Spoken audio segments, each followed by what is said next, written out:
네, 2022년 마지막 예배입니다. 네, 힘겹게 우리가 52주라는 시간을 달려왔고 오늘이 마지막 주의 예배인데, 여러분은 평소에 좋아하는 아니면 마음에 기억하고 있는 그런 좋은 말들이나 성경 구절 같은 게 있으십니까? 네, 올 한 해 나는 이런 것들을 붙들고 살아갔다라는 그런 것들이 있으신가요? 제가 마음을 이렇게 다잡지 못하고 조금 갈팡질팡하고 있을 때 항상 새기는 글귀가 있습니다. 한번 소개해 드릴게요. 답서의 야중거 불수오 난행 금이라 행적 수작후 인정. 발음도 어렵습니다. 우리 한번 읽어볼까요? 제가 정말 좋아하는 글귀입니다. 밑에 한번 읽어보겠습니다. 눈 내린 들판을 발발 갈 때에는 모름지기 그 발걸음을 어지러이 말라. 오늘 걷는 발자국은 반드시 뒷사람의 이정표가 될 것이다. 서산대사가 한 말인데, 제가 이 글귀를 백범일지를 읽다가 김구 선생이 인용하는 걸 봤습니다. 눈 내리는 들판을 걸어가는데 모름지기 뭐 하지 말라고요? 발걸음을 어지러이 하지 말랍니다. 어지러이 한다는 게 뭘까요? 중구난방으로 이렇게 왔다 갔다 하지 말라는 거죠. 왜요? 그 발자국을 보고 누군가 뒤따라오는 사람이 있다라는 겁니다.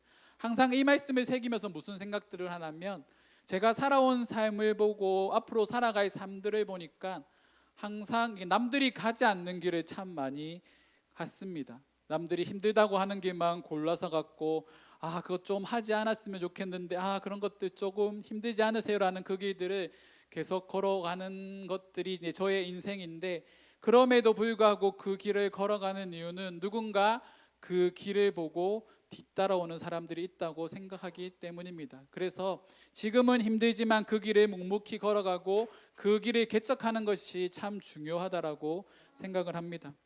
이번 한 주간 어떤 분들, 두 명의 목사님들을 만나서 제가 살아온 이야기, 사역적인 이야기들을 이렇게 나누다 보니까 그런 말씀들을 하시더라고요. 죄송합니다, 목사님, 요즘에는 목사님과 같은 사역자를 찾아보기 힘든 것 같습니다라는 그런 말들을 합니다. 저는 지극히 당연한 길, 그냥 하나님께서 저에게 주신 길을 이렇게 걸어갔다고 생각하는데, 그런 것들이 누군가에게는 특별하게 보인다라는 거죠. 한 번도 사역을 하면서 특별하다고 생각한 적은 없는데 그렇게 인식되고 있는 겁니다. 그리스도인의 길이 이와 같습니다. 그리스도인들은요, 개척자입니다. 남들이 한 번도 걸어가지 않은 길을 걸어가는 사람들이 바로 저와 여러분들인 거죠. 우리는 눈에 보이지 않는 하나님을 믿으며 믿음이라는 길을 개척하며 걸어가고 있습니다. 그래서 우리가 먼저 걸어가는 자들로서 뒤따라오는 자들을 위해서 여러분들이 신앙생활을 잘하는 것이 중요합니다. 믿지 않는 사람들 앞에 여러분들이 섰을 때 여러분들이 보여주는 그 신앙의 모습이 그 사람들에게 예수 믿는 사람의 기준이 되기 때문에 우리는 모든 면에서 그들에게 본이 되어야 하는 거죠. 우리가 흔히 말하는 섬김들, 그리고 겸손한 마음들, 온유한 마음들, 그리고 우리가 말하는 거 하나, 행동하는 거 하나하나가 그들에게 예수 그리스도의 길을 제시해 주기 때문에 우리는 그 길을 믿음으로 걸어가야 한다라는 겁니다. 그리고 그 길을 예수께서 먼저 걸어가셨기 때문에 우리가 어느 길로 나아가야 되는지에 대한 길이 우리에게 이미 제시되어 있다라는 거죠. 예수 그리스도가 걸어가셨던 그 길을 우리가 동일하게 걸어가면 됩니다. 하지만 그 길이 쉽지 않은 거죠. 누구나 편한 길을 원하는데 그 믿음의 길을 걸어간다라는 것이 참 많이 어렵습니다. 하지만 그 길을 걸어감으로 우리의 경쟁력이 세상 가운데 드러나게 되는 거죠. 예수 믿는 사람들은 이렇구나. 예수 믿는 사람들은 저렇게 살아내는구나. 예수 믿는 사람들이 저렇게 살아내니까 이렇게 세상이 변해가는구나, 밝게 변해가는구나 라는 그런 이야기들이 우리의 삶을 통해서 나타나야 한다라는 겁니다. 그 본을 위해서 예수 그리스도께서 이 땅 가운데 오셨다라는 거죠. 오늘은 성탄 주일입니다. 그리고 하나님 나라 마지막 비유 시간입니다. 예수님의 성육신 사건을 기념하는 이 성탄절과 오늘 우리가 나누이 하나님 나라 마지막 금을 비유는 어떻게 보면 하나님 나라가 이 땅에 임하는 시작과 끝을 나타내는 말씀입니다. 앞서 살펴본 6가지 비유가 우리가 흔히 하는 기승전에 해당하는 얘기라고 한다면, 오늘 7번째 살펴볼 금을 기우는 결론에 해당하는 이야기인 거죠. 먼저 본문의 내용을 한번 살펴보도록 하겠습니다. 당시 어부들은요, 물고기를 잡을 때 두 개의 배에 양쪽에 그물을 걸어둡니다. 뭐 지금처럼 전문 낚시꾼들이 많아서 나 이런 어종 잡을 거야 라고 그렇게 채비를 해서 가서 낚시를 하는 게 아니라 아주 거대한 그물을 양쪽 배에 묶어서 이렇게 배를 몰아서 물고기를 잡는 거죠. 뭐 유식한 표현으로 하면 하객진을 펼치듯이 날개를 펼쳐서 물고기를 이렇게 그물로 몰아서 잡습니다. 그렇게 그물로 잡은 물고기들은 어떤 물고기들일까요? 흔히 말하는 뭐 각종 물고기겠죠. 뭐 그 바다에 살고 있는 많은 물고기의 어종들이 그 그물에 잡혀서 올라올 겁니다. 그렇게 잡혀온 불특정 물고기들을 어떻게 하냐면 농어부들이 분류하기 시작하는 거죠. 오늘 본문 말씀에 보면 상품 가치가 있는 물고기들은 그릇에 담는다라고 말하고 상품 가치가 없는 물고기들은 그대로 버린다라고 표현을 하고 있습니다. 당시 좋은 물고기는 어떤 물고기일까요? 율법의 근거에서 비닐이 있고 지느러미가 있는 그런 물고기들은 귀하게 보고 상품 가치가 있는데, 그렇지 못한 물고기들은 그대로 다 갖다 버리는 겁니다. 오늘 본문 말씀해 보니까 못된 것이라고 표현을 하고 있는데, 이 못된 것이라는 단어의 뜻을 한번 찾아보니까 무가치한, 가치가 없는 거죠. 여러분들 손에 만약에 가치 없는 물건이 이렇게 들려져 있다면 여러분 어떻게 하시겠습니까? 어떻게 버릴까요? 그냥 이렇게 고스란히 이렇게 얌전하게 버릴까요? 아니요, 그냥 갖다 이렇게 던져버리지 않겠습니까? 본문에서도 물고기를 나눌 때 그렇게 한다라는 겁니다. 귀한 물고기는 팔아야 되니까 좋은 그릇에 담는데, 쓸데없는 물고기, 못된 물고기들은 그대로 잡아서 그냥 바닥으로 던져버리는 거죠. 하나님 나라가 우리 가운데 이 땅에 임할 때 최후 심판의 날이 그와 같다라고 말씀하고 계십니다. 우리 49절과 50절 말씀 우리 함께 읽어보겠습니다. 세상 끝에도 이러하니라. 천사들이 와서 의인 중에서 악인을 갈라내어 풀무불에 던져 넣으리니 거기서 울며 이를 갈리라. 이 그물 비유는 최후 심판의 날입니다. 하나님께서 좋은 물고기야 좋지 않은 못된 물고기를 구별하는 것처럼 하나님께서 구원받을 자들과 구원받지 못할 자들을 최후 심판의 날에 갈리신다라는 거죠. 근데 오늘 본문 말씀에서 우리가 주의 깊게 봐야 할 표현이 있습니다. 그 표현이 뭘까요? 어쩌면 이 말씀은, 이 표현은 믿지 않는 사람들을 향해서 하는 것이 아니라 바로 예수를 믿는다라고 고백하는 사람들에게 하는 말씀입니다. 어떤 사람들을 골라냅니까? 의인 중에서 악인을 골라내신다라고 말씀하시는 거죠. 이 말씀을 또 찾아보니까 무슨 뜻이냐면, 이 본문의 문맥에서 봤을 때 지금 이 말씀을 누구에게 하고 있는지를 살펴보면 됩니다. 누구에게 하고 있을까요? 이 말씀을 제자들에게 하고 있는 거죠. 다시 말해서 이 말씀은 제자들 중에 악인이 있다라고 예수님께서 말씀하시는 겁니다.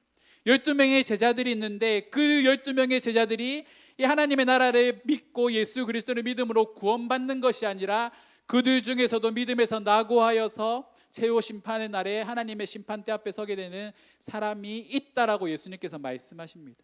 그 대표적인 인물이 누굽니까? 예수님의 제자 중에 가룟 유다인 거죠. 우리가 동일하게 신앙생활을 하고 있지만, 우리가 구원을 받았다라고 믿고 있지만, 우리가 최후 심판의 날에 주님 앞에 서게 되었을 때 우리가 구원받지 못할 수도 있다라는 것을 주님께서 우리에게 말씀하고 계신 겁니다. 우리는 그렇잖아요. 예수님을 우리가 믿을 때 어떤 예수님을 믿기를 원합니까? 화평을 주는 예수님, 우리에게 구원을 주는 예수님을 믿기를 원합니다. 우리가 신앙생활을 하는 목적도 그와 같죠. 왜 신앙생활 하십니까? 구원받기 위해서요. 구원이라는 그 최고의 목표를 향해서 우리는 예수를 믿고 달려가고 있는 겁니다. 하지만 그 길이 잘못되었다면, 내가 걸어가고 있는 이 길이, 이 신앙생활이 최후 심판의 날에 주님 앞에 섰을 때 구원받지 못한 신앙생활이었다고 한다면 우리는 어떻게 주님 앞에 서게 될까요? 바울은요 그렇게 말을 하고 있습니다. 빌립보서 2장 12절 말씀, 하나님 나라 비유를 설명하면서 계속적으로 말씀드리고 있죠. 항상 복종하여 두렵고 떨림으로 너희 구원을 이루라. 이 고백은 바울이 빌립보 교회 성도들에게만 하는 것이 아니라 자신에게도 끊임없이 적용하며 하는 말씀입니다. 내가 주를 위해 복음을 전하면서 살아가고 있는데 내가 나의 구원을 이루지 못할까 봐 나는 날마다 두려움 가운데 살아가고 있다라고 바울은 로마서에서 고백하고 있는 거죠. 오라 나는 공고한 사람이다. 내가 복음을 전하고 있지만 내 안에 여전히 공고한 나의 마음, 두렵고 떨리는 마음으로 나는 이 믿음의 길, 이 구원의 여정을 계속적으로 달려가고 있다라고 바울은 고백하고 있는 겁니다. 이처럼 바울조차도 그렇게 고백하고 있는데 지금 이 시대의 신앙생활을 하고 있는 저와 여러분들은 얼마만큼 두렵고 떨리는 마음으로 여러분들의 믿음을 지키며 나아가고 있습니까? 마태복음 10장 32절 34절 말씀에 보면 다음과 같은 말씀이 있습니다. 누구든지 사람 앞에서 나를 시인하면 나도 하늘에 계신 내 아버지 앞에서 그를 뭐 할 것이요? 시인할 것이요. 누구든지 사람 앞에서 나를 부인하면 나도 하늘에 계신 내 아버지 앞에서 그를 부인하리라. 그리고 뒤에 나오는 말씀이 뭔가요? 내가 세상에 화평을 주러 온 줄로 생각하지 말라. 나는 뭘 주러 왔다고요? 검을 주러 왔다라고 말씀하시는 거죠. 우리가 기대하고 있는 예수 그리스도를 통한 화평, 우리가 구원받는 그 길을 우리는 생각하고 있지만 최후 심판의 날에 하나님 앞에 섰을 때 하나님께서 우리에게 주신 예수 그리스도를 통해서 우리에게 주시는 것이 뭐냐면 바로 검이라는 겁니다. 심판을 우리 앞에 두고 계시다라는 거죠. 넌 오른편에서, 너는 왼편에서 그날이 되면 우리가 나뉘게 된다라는 겁니다. 그래서 우리가 이 땅에서 살아갈 때 하나님을 시인하면서 살아가는지 하나님을 부인하면서 살아가는지가 정말 중요합니다. 우리의 행위의 열매를 통하여서 우리가 참된 믿음을 가진 사람인지 아닌지가 드러난다고 한다면, 우리가 예수를 시인하고 예수를 믿음으로 고백하고 있다면 우리는 그 믿음에 합당한 삶을 살아내야 하는 거죠. 만약 그렇게 살아내지 않는다면 하나님 앞에 섰을 때 예수 그리스도가 우리를 부인한다라고 말씀하고 계신 겁니다. 그래서 우리의 믿음은 항상 현재에 진행해야 합니다. 우리 그런 것들 되게 많이 추억하잖아요. 예전에 내 신앙생활은, 중고등학교 때 청년의 시절에 뜨거웠던 나의 신앙생활은 정말 우리가 기쁜 기억으로, 행복한 기억으로 기억하고 있지만 지금 현재의 나의 신앙생활은 어떤지를 여러분들 되돌아봐야 됩니다. 우리가 52주라는 시간 동안 이 예배의 자리를 지키며 달려왔는데 여러분들의 예배는, 그리고 여러분들이 드렸던 예배의 마음들은 다른 누군가에게 믿음의 이정표가 돼 그런 믿음의 길이었습니까? 우리가 그런 모습들을 한번 되돌아봐야 하는 거죠. 과거가 중요한 것이 아니라 현재가 중요한 겁니다. 하나님 나라는 과거에 임한 하나님의 나라가 아니라 지금도 우리에게 임한 하나님의 나라라는 거죠. 그래서 지금 이 시간에 여러분들의 믿음이 참으로 중요합니다. 그래서 믿음도 훈련받고 단련되어지고 단단해져야 하는 거죠. 믿음의 내성, 세상에서 믿음으로 고백하며 살아갈 수 있는 그 믿음의 내성이 우리에게 있지 않는다면 우리는 끊임없이 우리의 믿음이 흔들리고 세상 가운데 좌절하면서 살아갈 겁니다. 그래서 여러분들 믿음의 훈련을 받는 것이 중요합니다. 어떻게 보면 이 52번의 1년에 우리에게 주어지는 52번의 예배가 믿음의 여러분들 훈련장입니다. 여러분, 하나님 앞에 온전한 예물을 드리는 것, 세상 가운데서 거룩한 삶을 살아내는 그 모든 순간들이 여러분들의 바로 믿음의 훈련이라는 거죠.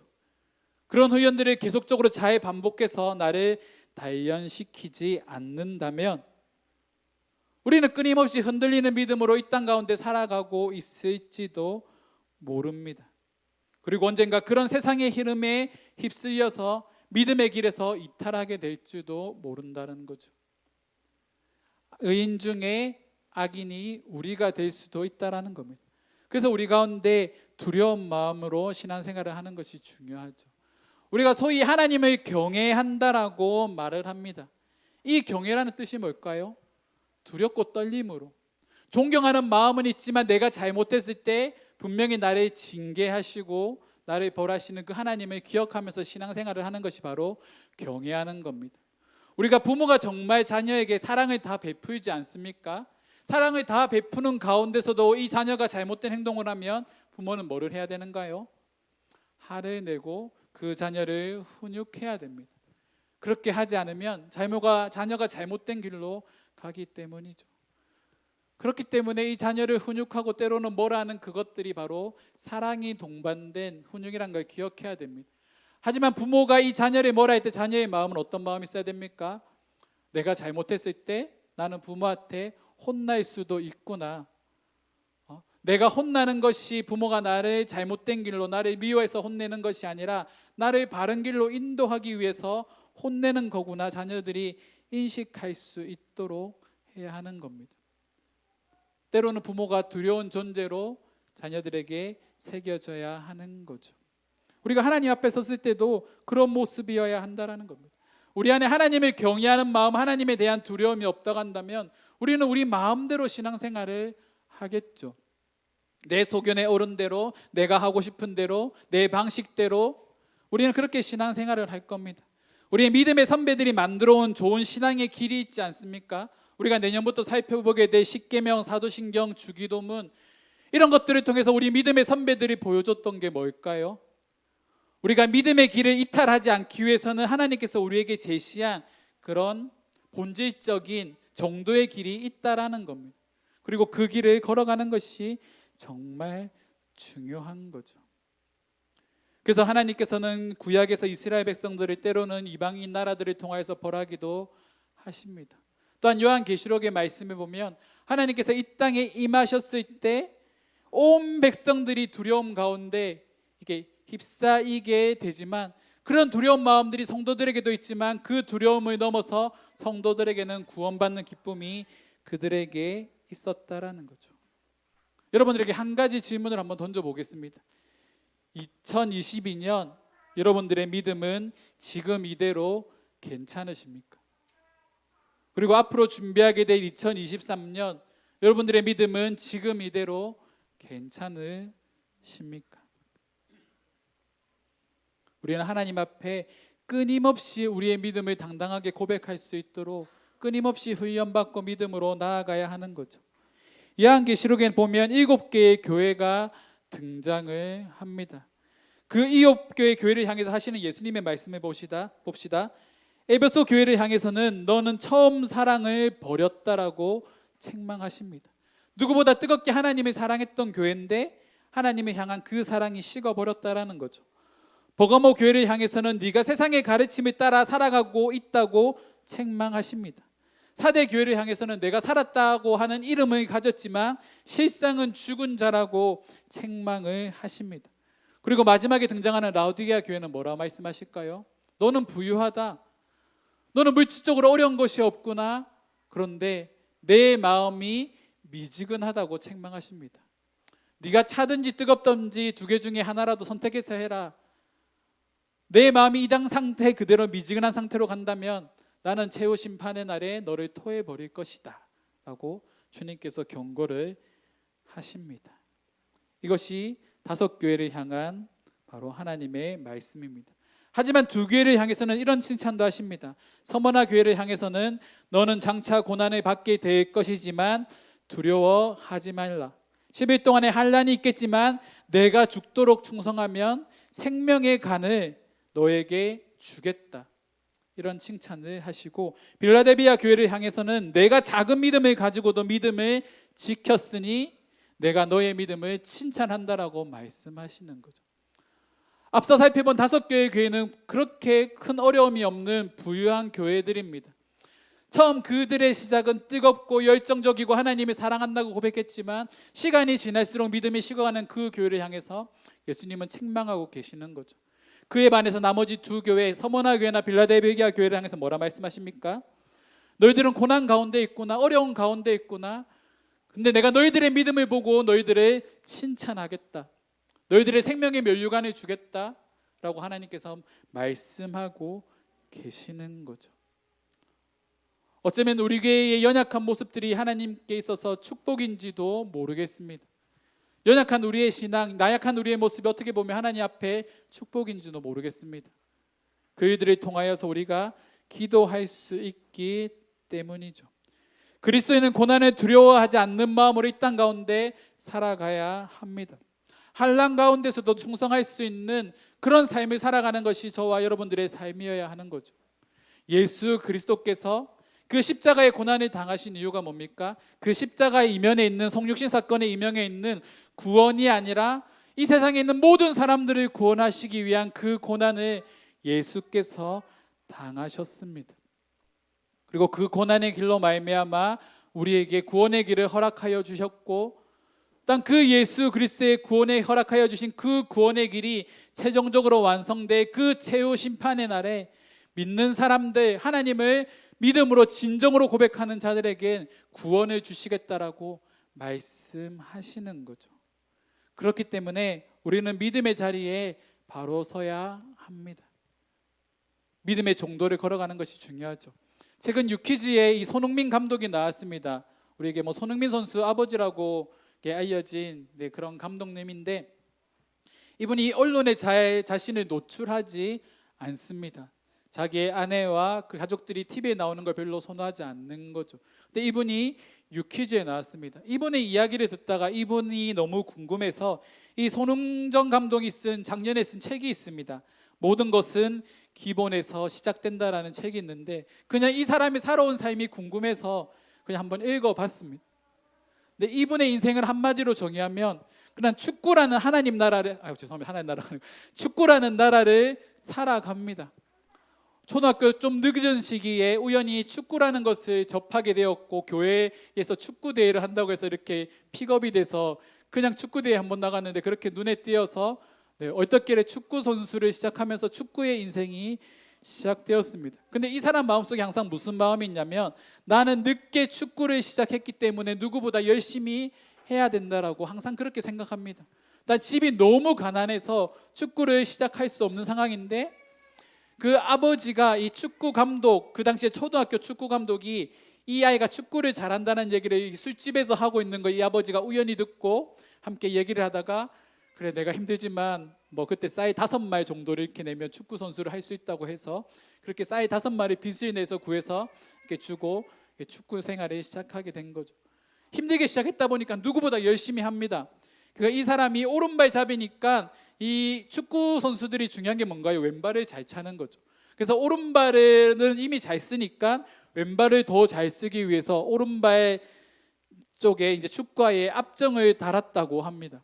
그래서 의도적으로 오른발을 차면 그 압정에 자신의 발이 찔리니까 계속적으로 왼발을 이렇게 차도록 훈련을 하는 거죠. 그리고 남들보다 늦었다라고 생각을 하니까 이분이요, 새벽같이 일어나서 새벽 운동을 매일 했다고 합니다. 심지어 축구를 시작한 그날부터 지금도 매일 새벽에 축구를 하고 있다고 합니다. 끊임없이 그렇게 훈련하고 있는 거죠. 그리고 자신의 소신을 지키기 위해서 흔히 말하는, 그 당시에 라인이 중요하잖아요. 70년대 80년대 이때니까 그 소위 말하는 감독들이 이 라인을 타게 만들어서 내 말만 잘 들으면 너 프로 선수가 되고 많은 돈을 벌 수 있도록 해주겠다고 말하는데, 이 손흥정 감독이 걸어가는 길이 뭐냐면, 자신과 함께 했던, 자신의 이 길로 이끌어줬던 여러 지도자들이 있을 거 아닙니까? 그 지도자들과의 의리를 지키기 위해서 그 모든 것들을 다 배제합니다. 심지어 학교 교장 선생님한테 찾아가서 나 이 선생님과 이 학교에 진학하기로 했는데 왜 이 학교를 진학시키십니까? 그렇다면 저는 학교를 다니지 않겠습니다라고 말하고 도망치고 막 그렇게 합니다. 그렇게 초등학교, 중학교, 고등학교 시절을 보낸 거죠. 이분이 했던 말 중에 이 책에 보면 이런 말이 있습니다. 소유한다라는 것은 곧 그곳에 소유당하는 것이다. 사람들은 착각한다. 내가 무엇을 소유한다라고 하지만 그 소유물에 쏟는 에너지를 생각하면 우리는 도리어 뭔가를 자꾸 잃고 있는 것이다. 이 사람은 축구를 소유하기 위해서, 축구란 게 너무 즐거워서 축구를 너무 즐겁게 하고 싶은데, 그런 즐거운 축구를 하고 싶은데 사람들은 줄을 세우고 등수를 매기고 경기 성적을 가지고 이 축구 선수들을 평가하고 하는 그 모습들을 계속적으로 보는 거죠. 내가 축구를 소유하고 싶은데 축구라는 거대한 세계 안에 자시가 이렇게 소유되는 것을 보고, 이 사람은 그 당시에 만들어져 있는 그 사람들이 기존에 만들어 놓은 이 축구라는 나라에서 이탈해서 자기만의 축구의 나라를 만들어가기 시작하는 겁니다. 자신에게 제시했던 그 성공을 소유하지 않고 자신이 정도라고 생각하는 그 길을 끊임없이 걸어가는 거죠. 그리고 그것을 바탕으로 손흥민 선수를 훈련시켰다라고 합니다.